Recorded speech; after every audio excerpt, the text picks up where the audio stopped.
කට්ටියට පෝක් ටික අරගෙන මුලින්ම ලුණු ටික එකතු කර ගන්නවා. ඊට පස්සේ ගම්මිරිස් එකතු කරනවා.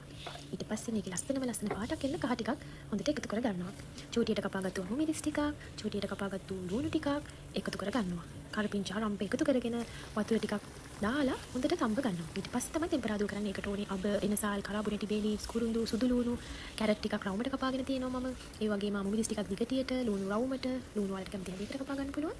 ඒ ටික කපාගෙන තියෙනවා. ඊට පස්සේ කැරට් ටික මේ තම්බෙන පෝක් එකට දානවා. ඊට පස්සේ පෑන් එකක පිටියලා බටර් ටික දාලා ටෙම්පරාදු කරන්න පුළුවන්. ඊට විදිහට පෝක් ටික එකතු කරගන්නවා. හොඳට මික්ස් කරගන්නවා. පෝක් තම්බගත්තු වතුර ටිකත් අපි ඒකට එකතු කරගන්නවා. මේ විදිහට ලස්සන පාටක් වෙන තියෙනවා. කලර් කොමිටියට ලස්සන පාටක් වෙන්න තියෙනවා. ඊට පස්සේ විදිහට කපාගත්තු අමරිස් ටික දාලා රවුමට කපාගත්තු ලුණු ටිකත් මෙන්න මේ විදිහට දානවා. ඊට පස්සේ හරි සුවඳක් එනවා මේ වෙලාවට. දැන් හොඳටම පෝක් එක තම්බිලා තියෙන්නේ. මෙන්න මේ වගේ ලස්සන කලර්ෆුල් පෝක් ස්ටූ එකක් ඔයාලට ගන්න පුළුවන්.